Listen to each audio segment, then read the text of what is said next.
Bonjour à toutes et à tous, bienvenue dans Breakable pour un nouvel épisode.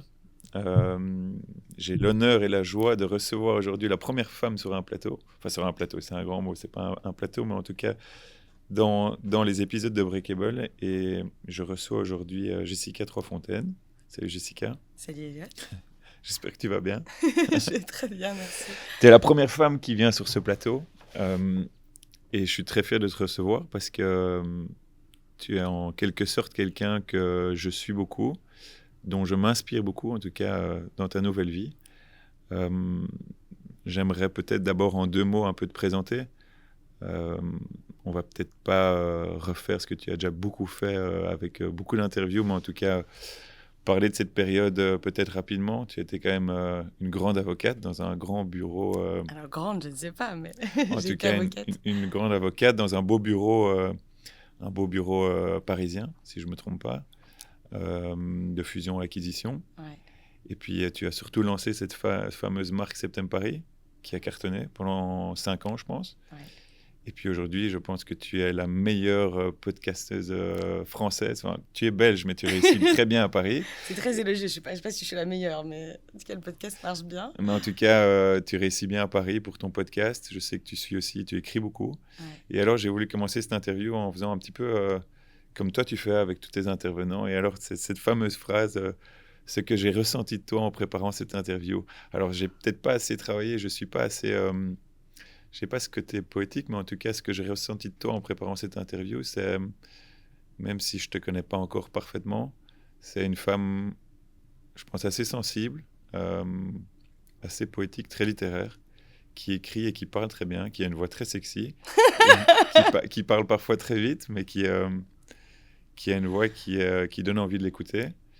Une femme entrepreneuse qui n'a pas toujours vécu des choses faciles, mais qui rebondit à chaque fois et qui quand même réalise un parcours assez impressionnant, bruxelloise, mais qui perce dans le milieu parisien, qui est encore plus difficile, je pense, que le milieu bruxellois.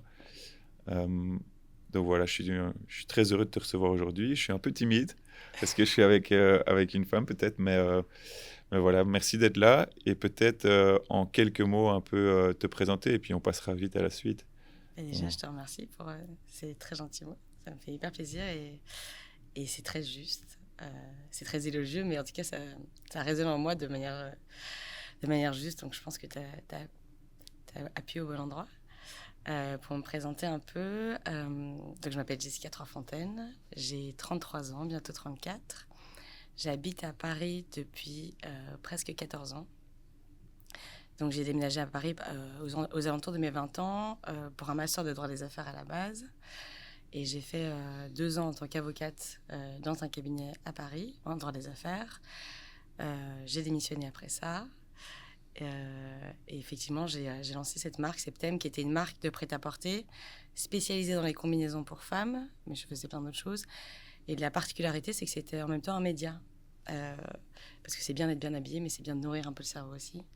Et c'est important pour la suite, parce qu'au fil des années, je me suis rendu compte que j'ai commencé à être de plus en plus lassée par pas par la mode, mais par ce que ça impliquait en termes de business model. Et mon engagement éthique a évolué de telle manière à ce qu'à la fin, j'étais plus tout alignée avec le fait de devoir proposer comme ça sans cesse des nouvelles collections, de produire sans cesse des nouveaux vêtements, de pousser des gens à racheter des choses dont ils n'avaient pas besoin. Et sur toute la fin, ce qui m'intéressait le plus dans la marque, c'était la partie média. Donc j'avais déjà un podcast à l'époque qui s'appelait le Septem Club, dans lequel j'interviewais des femmes et quelques hommes sur leur parcours, parce que c'est ce qui m'intéressait à l'époque, leur parcours entrepreneurial, parce que moi-même, comme j'étais entrepreneur, je voulais savoir comment les autres faisaient, quoi. Et comme c'était mon média, je mettais un peu tout ce qui m'amusait dedans, donc j'ai commencé à faire des vidéos de recettes, à faire des recommandations culturelles, juste parce que j'allais farfouiller dans mes passions, et voilà, je semais plein de graines, en fait, sans le savoir. Et donc j'ai annoncé la fin de ma marque en octobre 2023, donc il y a un an, sans savoir ce que j'allais faire par derrière, mais en sachant déjà quand même tout ce qui m'intéressait à ce moment-là. Et toutes ces dernières années, en fait, j'ai exploré toutes ces pistes qui m'intéressaient, jusqu'à arriver, je pense, aujourd'hui à un truc assez exceptionnel qui est de se sentir exactement à sa place. Et c'est agréable. C'est agréable. C'est très, très doux comme sensation. Et je vais essayer que ça dure le plus longtemps possible. Donc aujourd'hui, concrètement, ce que je fais, c'est que j'anime un podcast qui s'appelle Ressentir, dans lequel j'interviewe des femmes et des hommes, moins d'hommes, mais je travaille à ce qu'il y en ait plus, sur leur rapport au monde, aux émotions, leur manière d'aimer, de manger, leur sexualité aussi. Donc ça, c'est une bonne partie de ma semaine, ce podcast.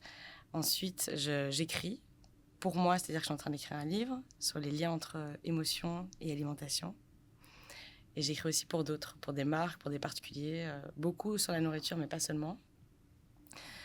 Et j'ai une newsletter aussi qui s'appelle La vie gourmande, du coup, dans laquelle j'explore plein de sujets de fond qui sont un peu les mêmes que dans mon podcast, sauf que du coup, cette fois-ci, c'est moi qui m'exprime sur le sujet, quoi. C'est une belle présentation et tu sais que moi je suis là aujourd'hui pour créer ce podcast.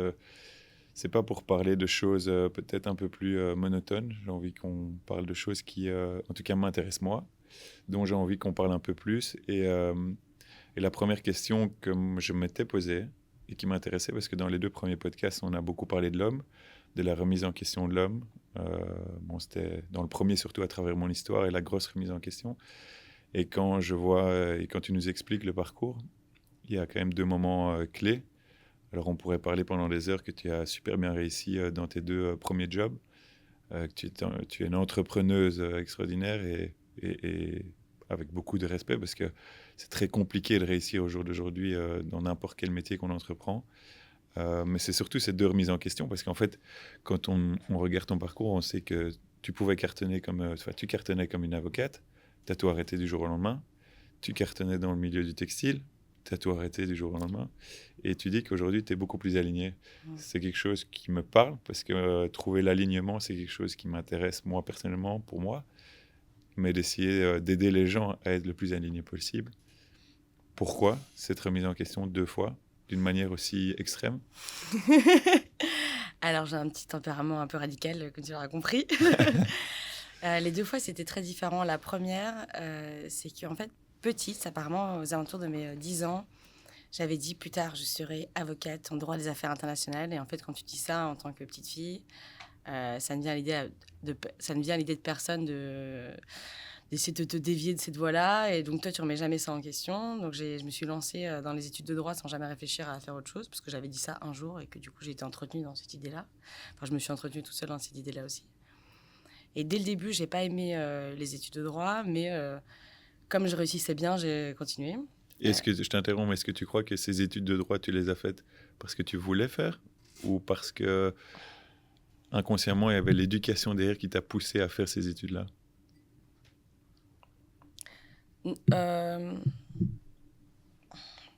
Je pense pas que ce soit... Mes parents m'ont jamais poussé à faire ces études-là. Personne n'est avocat dans ma famille. Personne m'a poussé à être avocate. Franchement, c'est moi qui avais choisi ça toute seule pour moi. Ok.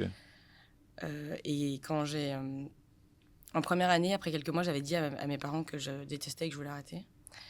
Et la seule chose que mes parents m'avaient dit, c'était bien gentil, juste tu vas passer les examens et après tu feras ce que tu veux. Donc en fait, il y avait quand même cette liberté-là. J'ai passé les examens, j'ai super bien réussi et du coup, je me suis dit, ah bah en fait, c'est quand même pas si mal. Et en fait, je fonctionne vachement à ce truc de... J'essaie de moins en moins, mais ce truc de petit tape dans le dos, quoi. En fait, c'est confondre aimer ce qu'on fait et être bon dans ce qu'on fait. Mm-hmm. Et j'ai beaucoup confondu. Et donc, toutes mes études, ça a été ça. Comme je réussissais super bien, j'étais dans les premiers de l'amphithéâtre à chaque fois. Mais une fois que tu as été super bon résultat, tu te dis, bon, en fait, je vais continuer. Ça a été la même chose quand j'ai commencé à travailler. Dès la première année, j'ai détesté le quotidien dans le cabinet d'avocat. Je suis arrivée à l'entretien de fin d'année. Je comptais démissionner. Et en fait, quand à l'entretien, on m'a dit on est trop content de toi, on va te donner plus que le bonus max et tout. Toute l'équipe t'adore, on est trop content de ton travail. Et après, ils m'ont dit et toi, comment tu te sens? J'étais qu'à m'arriver en me disant je vais leur dire que j'ai envie de crever. Enfin, je vais pas leur dire ça, mais la vérité, c'est que j'ai envie de crever, je veux juste me barrer. Et en fait, j'ai dit moi, tout va bien. Ridicule. Donc, voilà, j'ai tenu encore un an de plus comme ça. Et j'ai démissionné de mon cabinet d'avocat un lundi matin après un cours de sport. Qu'est-ce que tu ressentais au fond de toi à ce moment-là? Ah, mais ma vie était un enfer. Je pleurais toute seule dans les toilettes plusieurs fois par jour. Alors que tu gagnais beaucoup d'argent, que tu réussissais bien, ton parcours était tracé. Ouais, mais ça n'a jamais été suffisant. En tout cas, moi... En fait, je pense que j'étais trop malheureuse que pour me dire que l'argent allait être suffisant pour me faire tenir, quoi. Donc là, j'ai démissionné sans savoir du tout ce que j'allais faire par derrière. Pour la première fois de ma vie, à ce moment-là, je me suis posé la question de ce que j'ai envie de faire dans ma vie, ce que j'aimais faire dans la vie, ce dans quoi je pourrais être bonne, même si je ne l'avais pas exploré. Et tu l'as fait comment? Je me suis fait aider par un organisme qui s'appelle Switch, mais qui n'existe plus. Mais il y a d'autres organismes qui existent un peu similaires aujourd'hui, dont un qui s'appelle Chance, Mhm.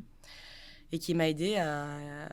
Bon, c'est tous ces trucs un peu qui paraissent galvaudés, mais qui marchent bien, tu vois, se reconnecter un peu à ce que tu aimais bien faire quand tu étais Mhm. enfant, tester plein de choses, voir ce qui résonne en toi. Hein. Et là, je me suis dit, bah, quand même, j'adore les vêtements. Et j'avais beaucoup hésité à ce moment-là à faire soit un truc dans la nourriture, soit un truc dans la mode. Mais je savais pas du tout ce que je pouvais faire dans la nourriture. Donc je me suis dit, bah, en fait, je vais faire une marque de mode. Ça n'a pas l'air si compliqué. Et comme il y a déjà beaucoup de marques de mode, il faut quand même que je me différencie un peu, que j'amène quelque chose de différent qui vient de moi. Et donc, j'avais créé un média en même temps. Donc ça, c'était un peu pour la première transition. Après, franchement, je me suis éclatée avec ma marque pendant 3 ans. C'était vraiment l'éclate. Énormément de travail, mais c'était génial. Et puis, j'ai commencé à m'épuiser parce que je bossais beaucoup trop. Je faisais beaucoup trop de choses moi-même. Parce que ça marchait très bien, mais c'est un business model qui est très cash intensif. C'est-à-dire que tu crames beaucoup d'argent. Donc, en fait, finalement, j'avais pas beaucoup d'argent pour embaucher des gens de qualité. Et les gens de qualité, ça coûte cher. Donc, j'avais quelques personnes géniales avec moi, mais c'était pas du tout suffisant comme équipe. Donc, je faisais encore beaucoup trop de choses moi-même et je pense que je me suis épuisée comme ça à la tâche. Et à la fin, j'étais plus du tout alignée. Et, et quand je me suis. La transition, ça a été un moment où, pour le coup, j'étais chez ma psy. Et c'était un moment où j'hésitais à faire une levée de fonds pour justement embaucher des gens pour moins faire moi-même. Et j'arrivais pas à faire cette levée de fonds. C'est-à-dire, j'y arrivais pas au sens où j'avais pas envie de sortir la Mhm. documentation, j'avais pas envie d'aller raconter des trucs aux investisseurs auxquels je croyais pas. Et il y a eu une phrase que ma psy m'a dite et qui a été bon, Jessica. Comment ça fait un petit temps qu'on se fréquente, enfin, en tout cas que Mhm. moi je vais chez elle. Elle me dit quand vous voulez quelque chose, en général, vous parvenez à vos fins. Vous n'avez manifestement pas envie de faire cette levée de fonds. Et elle m'a juste dit cette phrase simplissime, mais qui a été une puissance absolue, qui était si là vous vous dites que vous arrêtez Septem, qu'est-ce qui se passe en vous? Ça a été une libération. Et en fait, ce qui s'est passé en moi quand j'ai essayé de ressentir ce qui se passerait si j'arrêtais la marque, c'est que j'ai l'impression que tout le poids du monde s'est enlevé de mes épaules. Et donc ça ne trompe pas comme sensation. Et je me suis dit, mais en fait, c'est vrai, mais en fait, pourquoi est-ce que je m'obstine à continuer cette marque au mépris de ma santé? Parce que j'ai frôlé le burn-out pendant 2 dernières années, mais de extrêmement proche. J'étais malheureuse, en fait, dans cette vie-là. Mon couple en pâtissait, c'était sûr. Enfin, je ne dormais plus. Tout tournait autour de ma marque. Je me dis, mais pourquoi est-ce que tu t'obliges à continuer alors qu'il y a 1000 autres choses dans la vie qui t'intéressent et que tu pourrais faire? Donc là, j'ai pris ma décision pendant cette séance de psy et je suis sortie. J'ai appelé celui qui était mon mari à l'époque. J'ai appelé mon père et ma mère et je leur ai dit, c'est bon, j'arrête. Sans savoir ce que tu allais faire de nouveau. Non, mais en fait, pour le coup, c'était pas du tout le même saut dans le vide que la première fois parce que je faisais déjà plein de choses. Tu vois, j'avais déjà un podcast, j'avais déjà quand même commencé sur Instagram à semer plein de graines autour de la nourriture, autour de la culture, etc. Et là, pour le coup, je n'ai pas eu peur du tout. Je savais pas vers quoi j'allais, mais j'avais une espèce de confiance absolue que ça allait aller. Et donc aujourd'hui, tu es une femme en 2024 totalement épanouie. Ouais. Parce que ça revient à ma deuxième grosse question. Qu'est-ce que c'est à tes yeux, en tout cas en 2024, d'être une femme épanouie? Sachant que ça a été... déjà, je pense que pour un homme, c'est très compliqué aussi, pour une femme encore peut-être plus. En tout cas, ça a été une période... dans le passé, on a beaucoup parlé de la mise en avant de la femme, comme j'ai dit dans d'autres podcasts, de la femme au pouvoir, de pouvoir laisser une femme entreprendre. Tu vois, il y a tous ces mouvements de groupes de parole de femmes. Et donc, à tes yeux, être une femme épanouie en 2024, ça ressemble à quoi? Alors moi, je peux te parler de moi. Pour parler des autres, c'est un peu compliqué parce que c'est tellement, je veux dire, j'ai une place extrêmement privilégiée, quoi. Je veux dire, je suis en France, j'ai une sécurité financière. Enfin, je veux dire, je peux pas parler pour les autres, mais moi, j'estime que je suis très contente d'être une femme en 2024. Parce que j'ai plein de privilèges. Il y a d'autres femmes qui se sont battues avant moi pour que j'ai plein de choses qui sont des acquis sans même que je doive me battre pour ça. Alors que, bon, il y a plein de pays où c'est absolument pas le cas encore aujourd'hui. Enfin, on n'a pas besoin de développer sur toute l'actualité dans le monde, mais c'est quand même encore hyper préoccupant pour plein de femmes dans le monde, quoi. Mais c'est vrai que moi, en France, dans mon milieu en 2024, je préfère être une femme qu'un homme. C'est intéressant d'entendre ça d'une femme. Ah Parce ouais. qu'on a l'impression que dans le passé, c'était plus compliqué d'être une femme. Alors, c'est pas une compétition de savoir qui est le plus malheureux. Alors pour plein de gens, pour plein de femmes encore aujourd'hui, c'est plus compliqué que d'être un homme. Il y a encore plein de métiers dans lesquels il y a un déséquilibre énorme dans le salaire, dans tes chances d'accéder à des postes de pouvoir, c'est encore une réalité. Mais dans d'autres, et j'ai la chance d'évoluer dedans, en réalité, quand tu es une femme, on te pousse plus. Je veux dire, en tant que femme, j'ai eu plein d'articles dans la presse parce que je pense que c'était aussi un moment où on voulait mettre en avant des profils féminins. Enfin, tu vois, j'ai quand même bénéficié de ça aussi. Mhm.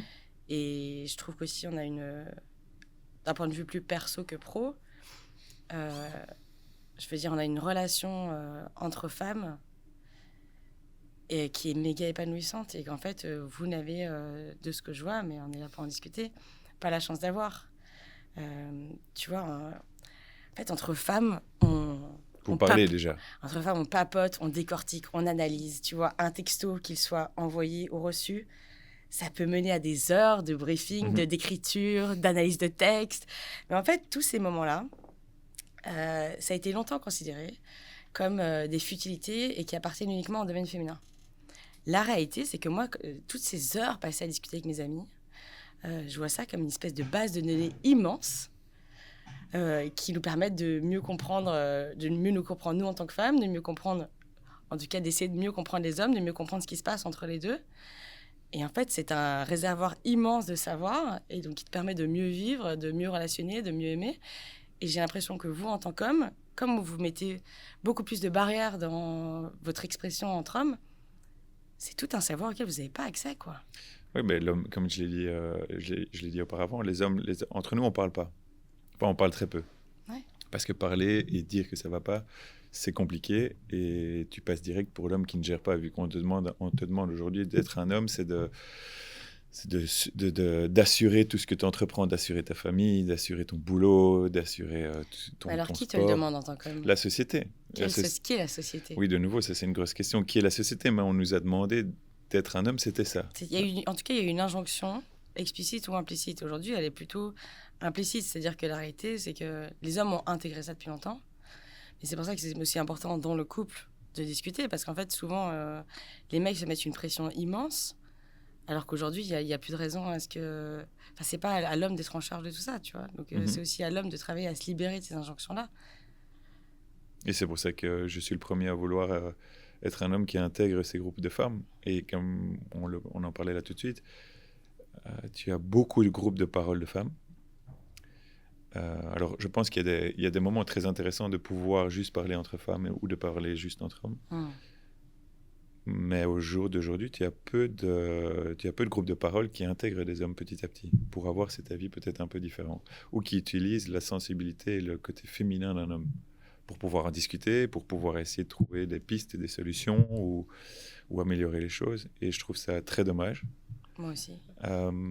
Alors, tu fais partie peut-être des femmes qui ressentent ça des hommes, mais on est encore dans la société, pour moi, encore beaucoup, même si ça évolue, on est dans une spirale très positive par rapport à ce changement. L'homme commence un peu à speak up et j'ai envie de faire partie de cela. Mais c'est pas toujours facile. Alors c'est vrai que je vais être honnête, je dis rien à mes amis. En tout cas, j'ai même pas.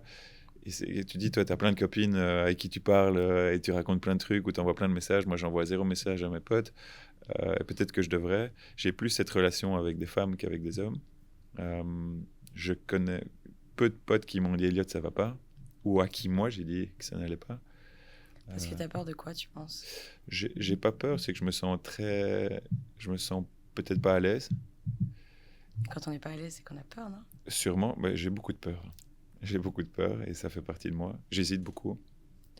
Et c'est sûr qu'au milieu d'un vestiaire d'hommes, tu vas pas commencer à dire que ça va pas, tu vois. Et ça doit changer, mais ça change. Après, il y a une question d'exemplarité. Je pense que c'est dur au début quand c'est des choses qui ne sont pas instaurées, mais parfois, il suffit qu'il y ait une personne qui commence à libérer sa parole pour donner l'exemple à tous les autres. Et ça, on le voit parfois. Tu vois, tu peux être à un dîner et puis, par exemple, je me rappelle, on était à un dîner entre copains pour dévier sur le sujet de la sexualité directement. Elliot, parce que je sais que tu vas y venir. Ouais, on va y venir. Mais tu skippes déjà de sujet. Mais là, c'est juste un exemple. On va pouvoir rembobiner après. Mais tu vois, il y a un mec qui a qui a balancé à la table qu'il avait des problèmes d'érection en ce moment. Et là, genre, effroi. Tu vois, genre, plus personne ne savait où se mettre. Pas les filles. Moi, nous, les filles, de toute façon, quand t'es une fille, tu sais très bien que, a priori, t'as déjà vu plein de mecs qui avaient des problèmes d'érection. Donc, tu sais que c'est OK, tu vois. Mais entre mecs, il y a une espèce d'omerta là-dessus. Il faut surtout pas dire quand t'as des problèmes érectiles. En fait, toutes les filles savent très bien qu'il y a des cordons, a priori. Tu vois. Et ben, il y a un truc de ouf qui s'est fait. C'est qu'il y a après un petit moment de gênance, en fait, les autres mecs ont dit, j'avoue, moi aussi. En fait, c'est juste qu'il faut qu'il y en ait un qui se libère. Et ça, tu le vois. Là, on parlait du sexuel, mais de manière générale, dans tes échanges avec les gens, quand tu ouvres ton cœur, en fait, la personne en général en face de toi, elle fait pareil après, quoi. Ça dépend. J'ai l'impression que quand tu ouvres ton cœur, tu te rends compte qu'il y a des personnes qui partent et des personnes qui restent. C'est bien comme méthode de tri, non ? C'est très bien parce que tu commences à faire indirectement le tri et tout se fait plus naturellement, plus simplement.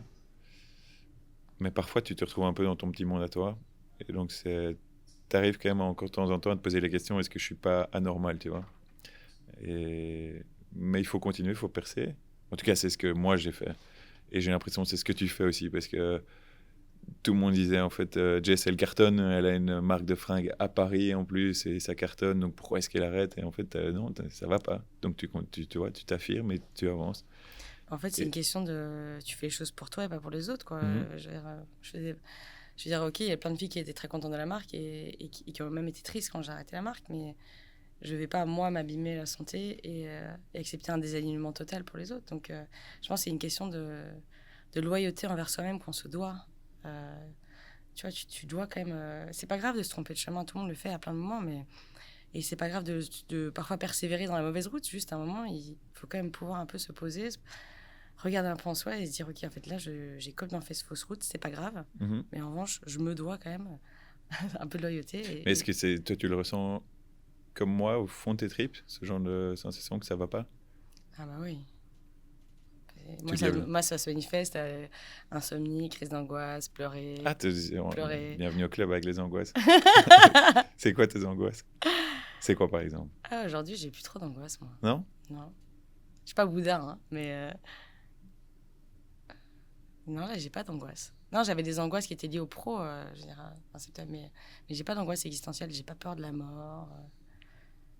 Non. Mais désolée, je te sens non, déçue. non. Quelles Ou alors sont tu tes les caches angoisses, et tu les caches alors et tu le dis pas. Mais non, mais des angoisses, ouais, je pense qu'on en a tous indirectement. Après, c'est de savoir comment on les gère. Mais en tout cas, moi, j'en ai encore. Je pense que j'en aurai toute ma vie. Il faut juste savoir dealer avec. Oui, c'est OK, c'est accepter et trouver des petites pistes qui peuvent te permettre de passer outre l'angoisse, tu vois. Mais je reviens un peu à ma première question, mais pour bifurquer gentiment sur... Donc, la femme est beaucoup plus mise en avant, je trouve, aujourd'hui. La femme entreprend beaucoup plus. Mais j'avais cette discussion encore hier soir avec ma femme et moi, par rapport à... Ça reste une difficulté pour une femme aujourd'hui de choisir entre carrière ou famille. Est-ce que tu ressens encore cet engouement-là ? Cet esprit-là ? Alors, moi, j'ai beaucoup d'amis. Alors, j'ai beaucoup d'amis qui concilient les deux. C'est plus complexe, évidemment. Moi, ça a été un gros sujet quand j'ai été mariée. Parce que mon mari voulait absolument avoir des enfants. Moi, j'étais absolument pas sûre. Dans l'absolu, déjà d'en vouloir. Et puis surtout, je voyais très bien ce que ça allait avoir comme impact sur ma carrière. Parce que, quoi qu'on en dise, même si tu es avec quelqu'un en couple qui, a priori, en tout cas, là, je parle de... Que ce soit un couple homosexuel ou hétérosexuel d'ailleurs, mais en tout cas, la personne qui porte l'enfant, nécessairement, ça va avoir un impact sur sa vie professionnelle qui n'est pas le même impact que celui qui ne porte pas l'enfant. Non, et je t'interromps, mais la femme change beaucoup plus avec un enfant que l'homme. Mais c'est physiologique. Oui, c'est normal. En fait, c'est normal, en tout cas dans un premier temps. Et c'est sûr qu'il faut être prêt. C'est-à-dire, si tu veux que ta vie ne change absolument pas et qu'il n'y a pas d'impact sur ta vie, tu prends un chien, tu fais pas un gosse, quoi. C'est compliqué parfois aussi de faire un chien. Il faut beaucoup s'en occuper. Hein. C'est vrai, mais je suis pas sûre que ça ait un réel impact sur ta vie professionnelle. Non. Je pense que ça, c'est gérable. Tu le prendras au boulot. Donc oui, c'est sûr que ça a un impact. Après, c'est des choix que tu fais dans la vie, en fait. Qu'est-ce qui est important pour toi ? Et fonder une famille, ça peut être tout aussi important que de très bien réussir professionnellement. Oui, mais ça reste quand même... la femme, Et encore indirectement là pour un peu plus gérer les enfants. C'est un peu rétrograde ce que tu dis là, Non, Elliot. mais c'est un peu ce cliché qu'on a encore un petit peu aujourd'hui. Ouais, moi, j'ai pas mal de couples autour de moi où les tâches sont très bien équilibrées. Après, il faut bien dealer à la maison, quoi. Ça se négocie, C'est un challenge de ça se tous les jours. négocie en interne. Mais ça reste quand même compliqué. Et d'ailleurs, même au sein du couple, quand j'avais écrit l'émancipation des femmes et leur indépendance aujourd'hui financière et émotionnelle, euh, est-ce que elles ont changé? Est-ce que tu crois qu'elles ont un impact sur les attentes qu'on a de la femme dans le couple? C'est-à-dire, est-ce que tu penses que la femme est différente au sein du couple, vu qu'elle est plus autonome financièrement et au niveau professionnel et autres? Est-ce que ça a un impact dans le couple, tu crois? Ah ben, j'espère. Je pense que les couples ne pourront pas être 100% heureux tant qu'il n'y aura pas une égalité totale, en fait. Mhm. Je pense que beaucoup de disputes des couples viennent des inégalités. Mhm. Beaucoup de couples aussi ne devraient pas rester ensemble, restent ensemble à cause d'inégalités. On voit très bien lesquelles, tu vois. Mhm. Je veux dire, le nombre de femmes qui n'ont pas pu partir ou encore aujourd'hui ne peuvent pas partir parce qu'elles n'ont pas les moyens de leur liberté. Le nombre de disputes à la maison parce que c'est la femme qui doit tout prendre en charge, parce que c'est le mec qui ramène le fric. Ou même aujourd'hui où les deux ramènent de l'argent, mais qu'en fait, il y a encore un déséquilibre qui reste parce que ça a été mal négocié à la maison. Enfin, tu vois, je pense que, bien sûr, que que les clés d'une bonne relation et d'un couple réussi, ce sera que la clé, ce sera quand on sera parvenu à une vraie égalité, quoi, dans le Mhm. couple. Donc oui, aujourd'hui, je pense que ça va de mieux en mieux grâce à ça et qu'on est heureux quand on se réalise et qu'aujourd'hui, que les femmes ont la chance de pouvoir se réaliser. Donc j'espère que c'est bénéfique au couple. Après, facialement, il y a de plus en plus de séparations. Donc on pourrait se dire que finalement, ça va moins bien pour les couples. Mais en fait, non, je pense que c'est juste les femmes, maintenant, ont la liberté de partir. Et d'ailleurs, Elles on voit l'apprennent que... bien, cette Et liberté. d'ailleurs, quand on voit les statistiques de divorce, c'est à une immense majorité des femmes qui le demandent. Et pourquoi, tu crois? Eh bien, je pense qu'elles ont plus d'audace que les hommes. Je pense qu'une fois que le couple est installé, les hommes vont plus facilement se satisfaire d'une situation un peu pourrie, mais ils disent, bon, c'est quand même confortable. Et puis ils vont aller voir ailleurs. Hein.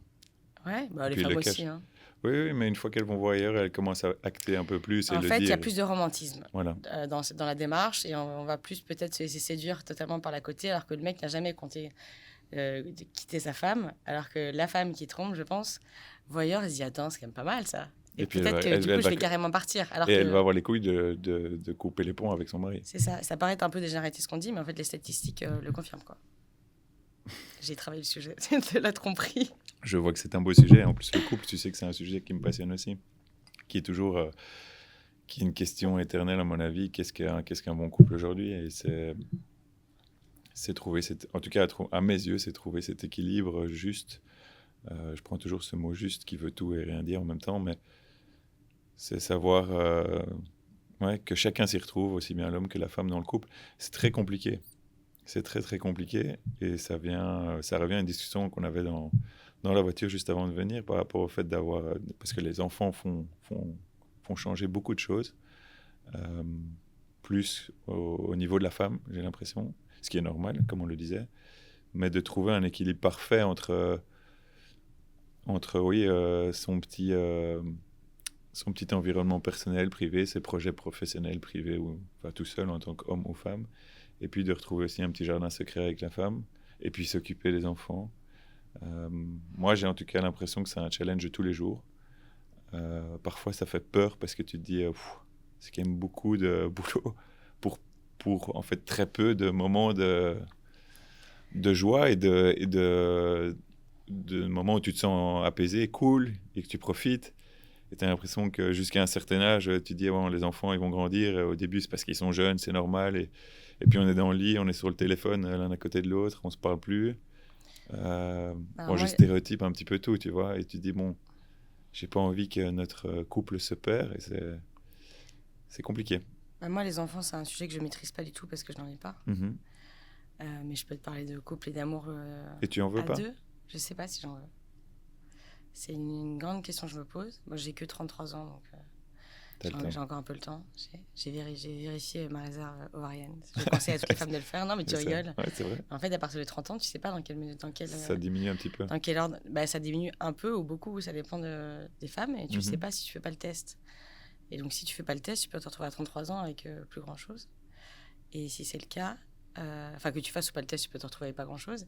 Et si t'as pas grand chose, mais que t'as pas envie de devoir décider tout de suite, tu peux les faire congeler. C'est quand même assez fantastique d'avoir cette possibilité. Génial, ouais. Donc moi j'ai fait le test, je dois pas les faire congeler, mais si j'avais dû, je l'aurais fait, je pense, pour me laisser la possibilité. Mais là, c'est une question que j'ai pour le moment parce qu'en fait j'adore la vie que j'ai aujourd'hui, j'adore ma liberté, j'adore ma solitude, et que je ressens pas en moi ce désir de maternité absolue. Parce que ça te fait peur? Non. Juste, c'est pas voilà, je pense qu'il faut déconstruire un peu ces schémas obligatoires de se mettre en couple, habiter ensemble et avoir des enfants comme si c'était. On pourrait habiter chacun dans un appartement? C'est une question à laquelle je réfléchis énormément et je pense que c'est une solution qui est totalement intéressante si tu n'as pas d'enfants. Je pense que c'est très difficile si tu as des enfants, mais il y a peut-être des modalités à voir, tu vois. Alors, déjà, chacun sa chambre, je pense que c'est pas mal. Mais non, moi, de plus en plus, je me dis que peut-être que la clé d'un couple qui dure, c'est d'avoir chacun vraiment son espace. Alors, peut-être que c'est un même appart où chacun a à minima une pièce vraiment à lui, un bureau ou autre chose. Mais être tout le temps l'un sur l'autre, je ne vois pas en quoi c'est bénéfique à la relation, en fait. Je veux bien qu'il y ait quelque chose de joli dans le quotidien, mais je pense que c'est tellement important pour ne pas se perdre dans la relation, d'avoir des moments où tu es seul, d'avoir des moments où tu peux te réaliser seul, et où tu n'es pas non-stop l'un sur l'autre, que oui, pourquoi pas, tu vois, pourquoi tu peux pas faire au moins la moitié de la semaine tout seul chez toi, ou voir des amis et rentrer tranquille, bourré si tu le veux ou pas, sans avoir le regard de l'autre, et même, tu vois, dormir ensemble tous les soirs. On dormirait peut-être mieux, ça c'est vrai. Mais ça c'est sûr, enfin, franchement, et être dans la même salle de bain le matin, enfin, tu vois, c'est déjà tellement dur d'entretenir sur la durée un couple, et le désir et tout le reste. Moi, je pense que ça peut être très intéressant de garder deux endroits, ouais. Ce que je pourrais comprendre, il y a des moments, c'est vrai, j'avoue que je me dis, là, je serais bien tout seul chez moi, dans mon canapé, à devoir parler à personne. Mais moi, c'est mon plus grand bonheur. Moi, j'habite seule aujourd'hui. Et franchement, je fais 3-4 soirées seule chez moi où je refuse des dîners, etc. Mais c'est mon plus grand plaisir de faire exactement ce que je veux pour moi à manger, de me coucher à l'heure que je veux, de lire ce que je veux quand je veux. Enfin, tu vois, il y a un truc de... Et c'est un plaisir égoïste, mais c'est un plaisir, je pense, auquel j'aurais du mal à relancer, quoi. Donc, on est encore dans un mythe du fait que il faut se mettre assez rapidement en couple et puis il faut se marier pour avoir des enfants, puis réussir dans sa vie professionnelle. C'est encore comme ça. Ça dépend C'est des fort milieux, comme ça. ça dépend des pays. En tout cas, dans notre Moi, petit je ne ressens milieu pas du tout bruxellois. cette pression-là, en tout cas, avoir des enfants. À Paris, je ne la ressens pas du tout. Tu en as déjà parlé un peu, mais tu sais que le plaisir féminin, c'est un sujet qui me... Moi, je suis un peu timide, en fait, quand j'en parle. C'est la première fois que je l'aborde officiellement. Je me suis dit que tu étais, en tout cas, la femme parfaite pour l'aborder, parce que je sais que tu n'as pas de filtre. C'est un sujet qui me passionne, pas parce que je sais mieux que tout le monde, je sais encore sûrement pas grand-chose, mais c'est un sujet où j'ai beaucoup lu, pour déjà comprendre un peu plus comment fonctionne une femme. J'ai l'impression qu'il y a, dans les études qui sont faites déjà, il y a beaucoup de femmes qui ne connaissent même pas encore leur corps, et tu peux parler à des femmes de 70 ans qui vont dire qu'elles ont vécu une vie sexuelle épanouissante, et en fait elles ne connaissent même pas, elles ne savent même pas où se trouve entre guillemets leur clitoris. Elles ne savent même pas que c'est le seul organe. Enlever les guillemets. Je les enlève. Elles ne savent pas où se trouve le clitoris. Elles ne savent pas que c'est le seul organe féminin qui est pour justement avoir du plaisir. Pas pour avoir du plaisir. Pour atteindre un orgasme peut-être. Mais du plaisir et orgasme. Ouais. Oui, tout à fait, mais qui est juste consacré à ça. Et donc ce sujet est un sujet passionnant et qui est en lien avec le couple, parce que avoir une vie sexuelle, affective, épanouissante, que ce soit seul ou en couple, est aujourd'hui pas facile. Et je bifurque de nouveau sur l'autre sujet, mais toujours lié. Parler de ça déjà en tant que femme, c'est pas facile, mais en tant qu'homme, et pouvoir intégrer ces groupes de femmes ou parler avec ces femmes, de ce sujet-là est encore plus compliqué. Et de nouveau, pas pour dire que l'homme sait mieux que la femme. J'ai juste envie de pouvoir venir écouter, apprendre et donner mon avis. Alors, intégrer les groupes de femmes, c'est vrai que ce serait peut-être un peu compliqué, mais...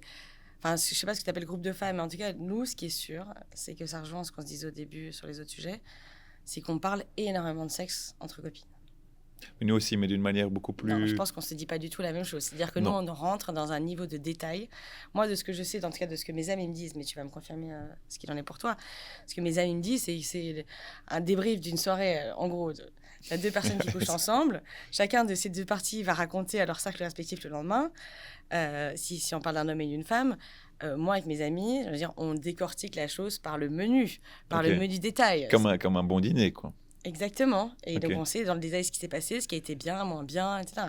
J'ai l'impression que les garçons, c'est plus alors, tu l'as niqué, en gros, ou est-ce que vous avez couché ensemble et alors, limite, un peu, tu as des petits détails, genre, est-ce qu'il y a eu un rapport bucco-génital, quoi. Est-ce qu'elle t'a sucé, en gros. Non, mais tu vois, ça va peut-être aller... Je pense pas qu'il y ait plus de détails que ça. Non. Alors c'est que... d'une manière un peu plus vulgaire, on va dire, chez nous, et un peu plus rough. Bah nous, ça peut être un peu rough, mais en tout cas, on va par le détail. Et donc, tu apprends quand même des choses, du coup, tu vois, de ce qui a été bien, un peu plus poétique, tu dirais?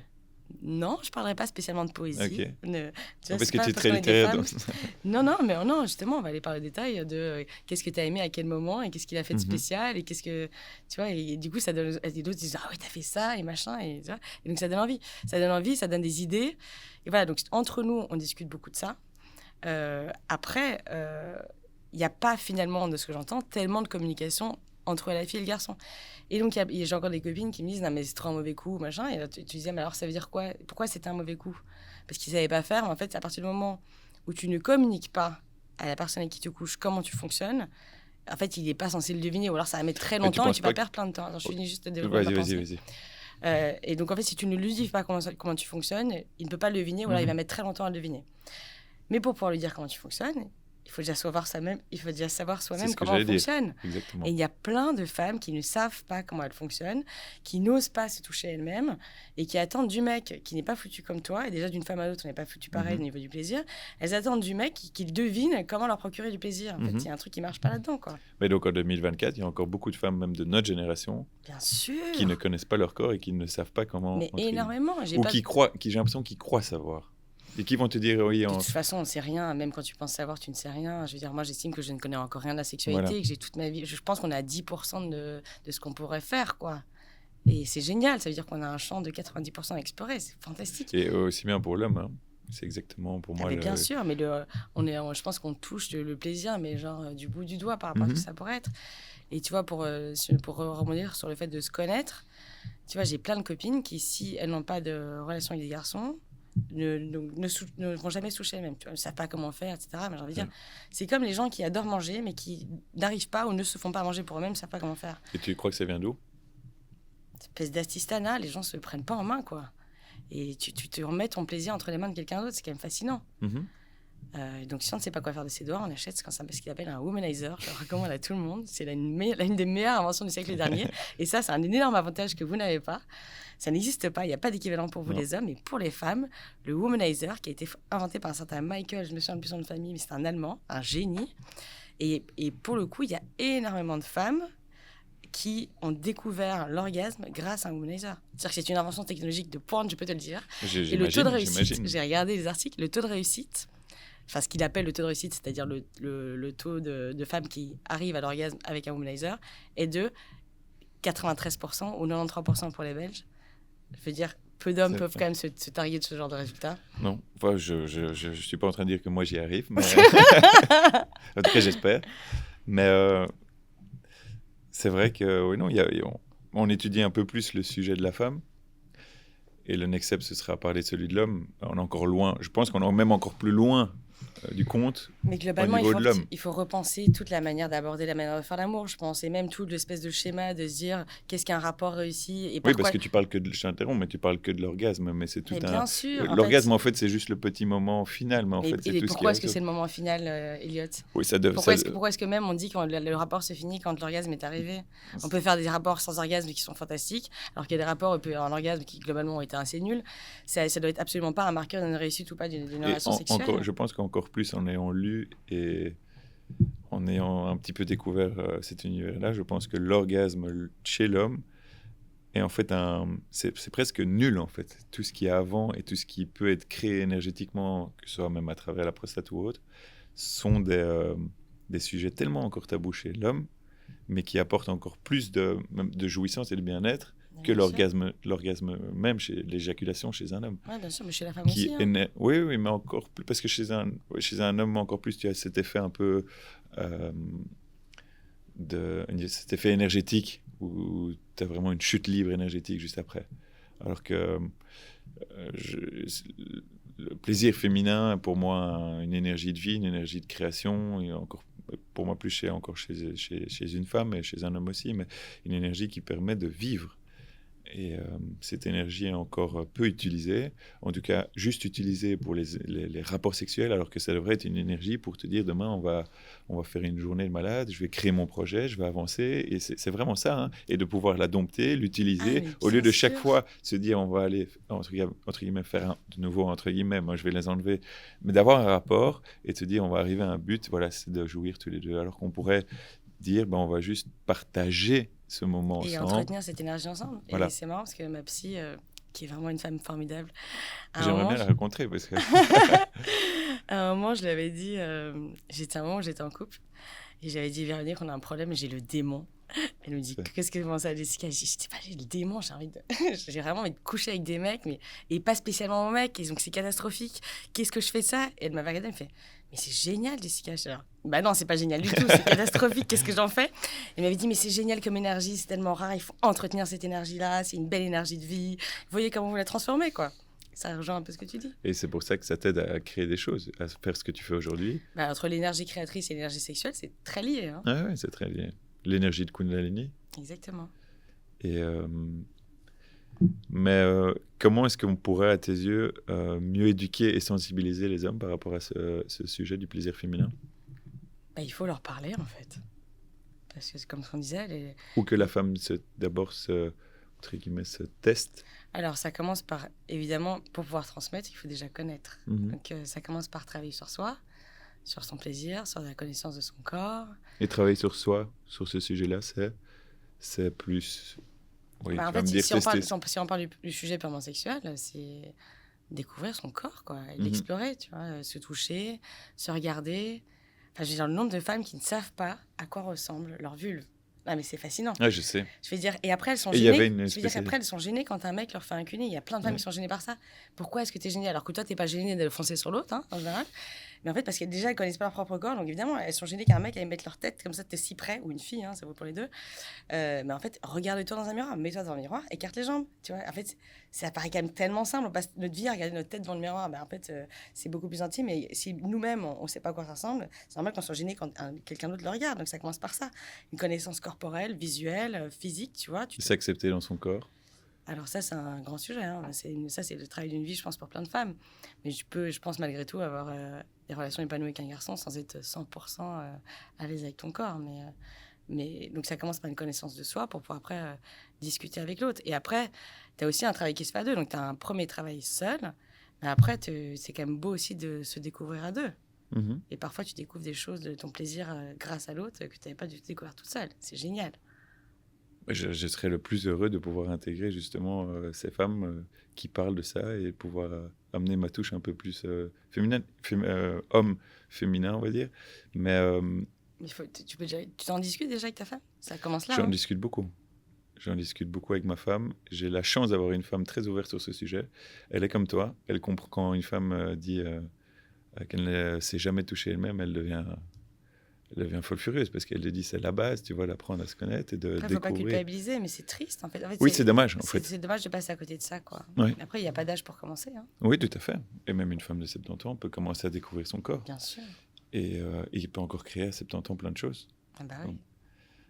Et comme tu dis, c'est la première étape qu'elles apprennent à connaître leur corps et puis d'intégrer l'homme et de montrer à l'homme comment fonctionne son corps et de parler. Et puis la deuxième étape, c'est de faire découvrir le corps de l'homme aussi. Bien sûr. Alors là, ça se joue à deux. Hein. Oui. Alors là, au niveau de ces discussions-là, on est encore plus loin, comme je l'ai dit, que la femme. Ah ben les hommes sont en fait beaucoup plus pudiques que ce qu'on pense. Quand tu parles de la prostate, traditionnel. Quand on parle de prostate, même. Je pense qu'on n'a jamais parlé de prostate entre copains. Ah ouais. Enfin, Alors que c'est- nous, en tant que filles, c'est genre, genre, il est chaud sur les doigts dans le cul, ou est-ce qu'il est encore gêné? Non, mais il y a plein. Mais c'est Ouais, c'est vrai. vrai, c'est ça. Et toi-même, t'es gêné, tu rigoles. Non, moi, Si, je suis pas mais gêné, c'est pas non. grave. Mais on peut être gêné, c'est des sujets intimes. Mais la réalité, c'est qu'il y a encore plein de mecs qui sont. Qu'est-ce que t'es en train de faire, tu vois? Alors qu'en revanche, eux, aller sodomiser la fille avec qui ils couchent, ça, Ouais, ça va. aucun problème, tu vois. Ouais, tout à fait.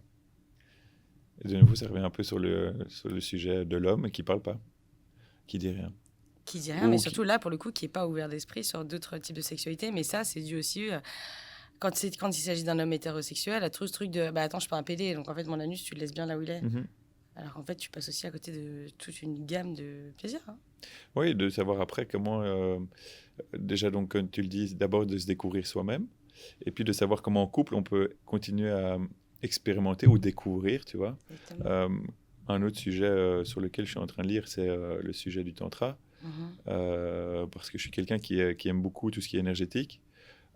Et je reviens à cette phrase qui est voilà, l'énergie sexuelle est une énergie de vie. Et aujourd'hui, quand tu dis dans un dîner bruxellois vendredi soir, peut-être pas parisien, j'en sais rien, mais bruxellois en tout cas dans le petit monde, et de dire voilà, je vais aller faire une expérience de massage tantrique, on va te dire, le type c'est un malade sexuel, tu vois, mais non, mais c'est vrai. Alors j'avoue que moi j'ai des copines très ouvertes d'esprit, j'ai des copines qui l'ont déjà fait et on en discute, mais c'est l'environnement que je me suis choisi, quoi. Ouais. Voilà. Mais je sais que. C'est dommage parce que on est, tu vois qu'on est encore à des années-lumière de découvrir ce genre de technique qui est pour moi, parce que c'est pas que je crois pas dans les psys, mais je crois plus dans ces méthodes un peu plus énergétiques, et plus dans le corps que dans la tête. Avec un psy, on reste fort dans le mind en général. Et donc le tantra pour moi fait partie des choses à faire, en tout cas à découvrir. Alors, je ne l'ai pas fait encore en tant que couple et j'aimerais bien le faire parce que j'aimerais bien aller avec ma femme, découvrir mais ce genre de choses. Et donc, découvrir des nouvelles méthodes ou explorer cet univers énergétique avec sa femme, pour moi, fait partie des choses qu'on doit faire pour avoir une relation sexuelle et affective épanouie avec sa femme. Je pense qu'on peut l'avoir sans, mais je pense que ça rejoint ce qu'on disait tout à l'heure. Hein. Tu peux être très épanoui sans avoir exploré ça, mais tu peux aussi te dire que potentiellement, tu passes à côté de plein de choses. Donc, en fait, je pense que ce qui est essentiel de toute façon pour avoir une vie affective et sexuelle épanouie, c'est la curiosité. Et pour moi, ça fait partie des choses dont il est intéressant d'être curieux, quoi. Est-ce que tu trouves que les hommes sont assez curieux? Alors, j'ai pas envie de faire de généralité. Moi, je suis tombée sur plusieurs hommes assez curieuses. Peut-être qu'ils sont à Paris alors en Valais. Non, mais c'est vrai que même les femmes ne sont pas encore assez curieuses, en tout cas à mes yeux. Faut pas faire de généralité, mais en tout cas, je pense que c'est bien si tu l'es, ça montre l'exemple aussi, donc il faut communiquer dessus. Ouais, mais tu vois que je suis encore un peu timide, tu vois, quand on en parle. Mais c'est pas grave, ça n'empêche pas la curiosité. Non, mais je suis quelqu'un d'assez curieux et c'est pour ça que c'est un sujet. Encore plus, je suis, c'est mon petit côté un peu mis en avant, mais fier de pouvoir, en tant qu'homme, oser en parler. Vu que c'est un sujet. Oui, après, je sais pas où tout ça va nous mener, mais en parler en tant qu'homme, ça me fait plaisir. Maintenant. Qu'est-ce que tu aurais envie de faire passer comme message ici, là-dessus? Tu passes de l'autre côté de la barrière, c'est toi qui Pardon, c'est une m'interviews. information professionnelle. T'as très bien fait. J'ai envie de faire passer comme message que c'est de nouveau peut-être affirmer beaucoup plus ce côté féminin en moi, parce que je suis loin d'être un stéréotype de mec dur qui ramène cet argent à la maison, et comme je l'ai dit, et donc j'ai envie de pouvoir plus mettre en avant ce côté féminin et à travers ces sujets-là. Donc je commence à en parler gentiment à des dîners. Je sélectionne un peu les dîners dans lesquels j'en parle, tu vois. Mais j'en parle pour le moment qu'avec avec des femmes, et peut-être que le next step, c'est d'en parler en tant que, avec des hommes, autrement que dans un vestiaire où tu dis vulgairement, c'est là je l'ai attrapé hier soir, et tu vois, en fait, ça n'apporte pas grand-chose. Donc oui, c'est juste affirmer ce côté féminin que j'ai en moi, sans dire que je suis un gay ou quelque chose. Non, mais de toute façon, ça, c'est aux hommes et aux femmes, hein, de travailler le fait de laisser la place aux hommes d'exprimer cette part-là. Mais ça vaut aussi pour les femmes et le côté masculin, hein, parce que il y a encore plein de femmes qui osent pas s'affirmer et qui surjouent un peu ce côté féminin, parce que tu as l'impression que c'est ça qui plaise aux hommes. Et il faut aussi, en tant qu'homme, laisser la place aux femmes d'exprimer un côté plus masculin, comme nous, on doit laisser aux hommes et exprimer leur côté féminin sans se dire qu'ils sont pas virils pour autant, tu vois. J'ai l'impression que toi, tu affirmes bien ton côté masculin. Et c'est ça qui est Je chouette. pense que j'ai vraiment les deux, hein. Je pense que j'ai une grande douceur en moi et côté très affectueux qui est très féminin. Et je pense que j'ai tout ce côté-là. Et j'ai aussi un côté où je pense que je m'affirme autant qu'un homme et où je suis très sûre de mes désirs et où je les exprime sans attendre qu'on me donne l'autorisation, quoi. Je pense que ça, du coup, c'est peut-être masculin, ouais. T'as surtout ce côté, et ce sera peut-être un peu la conclusion de cette belle discussion, même si je suis capable de pouvoir parler de ces sujets pendant des heures et des heures. Mais je vais venir à Paris pour qu'on puisse continuer la discussion. Mais Avec plaisir. ouais, c'est ce côté. L'intro que j'avais de toi, en tout cas dans ce podcast, se confirme. Tu as ce côté assez. T'as ce côté sensible. Tu as quand même une carapace qui montre que tu assures, mais je sais que tu as ce côté très hypersensible en toi. Ah, je suis hyper sensible. Que tu sens, j'ai l'impression que tu sens bien les gens, que tu vas aussi un peu plus loin dans les gens. Je suis assez impressionné de toi aussi. Moi, en positif, tu vois. Alors, c'est un peu beaucoup d'éloges là que je fais. C'est trop gentil, je suis contente d'être venue. Voilà, Ça valait le déplacement. Non, mais je suis impressionné. Et d'une certaine manière, donc tu m'inspires vraiment beaucoup dans ce que tu crées, dans la manière dont tu affirmes les choses, dont tu oses. Et c'est ce que j'ai envie de faire à travers ces podcasts. Donc, je te remercie. Je te remercie de surtout être venu jusqu'ici. Je suis fier de t'avoir eu sur ce petit plateau. Je vais apprendre, t'écouter. Je vais essayer d'apprendre à écrire comme toi parce que ça, je ne sais pas du tout faire. Et toi, j'ai l'impression que tu fais ça super bien. J'ai hâte de pouvoir un jour lire un de tes livres. Euh, donc, un tout grand merci pour d'avoir été là et pour le fait d'être toi. Je suis fier de dire que je connais Jessica Troisfontaine, qui est bruxelloise, parce que tu te fais passer pour une Parisienne, mais tu es bien Je me fais absolument pas passer partout où je vais. J'espère que tu dis bien à Paris. Je suis belge. Voilà, donc à Paris, tu le cries bien haut et fort que tu es bruxelloise. Donc merci pour tout. J'ai hâte de pouvoir continuer nos discussions. J'ai hâte que ça ait un impact sur tous les gens en général. Et j'espère que ça ne va pas s'arrêter là. Je ne sais pas de quoi est fait la vie demain, mais en tout cas, ce qu'on a fait aujourd'hui, c'est quelque chose qui me correspond et j'espère qu'il te correspond. Donc merci pour tout et j'espère en tout cas pouvoir continuer ça au plus vite. Merci beaucoup, Elliot. Merci pour tous ces éloges. Ça me fait trop plaisir. Oui, ça fait beaucoup d'éloges. Non, mais c'est très agréable à entendre et à recevoir. Et je pense que tu as un petit joyau entre les mains et que je te souhaite de pouvoir le pousser le plus loin possible pour le faire briller auprès de plus de personnes possibles. Merci.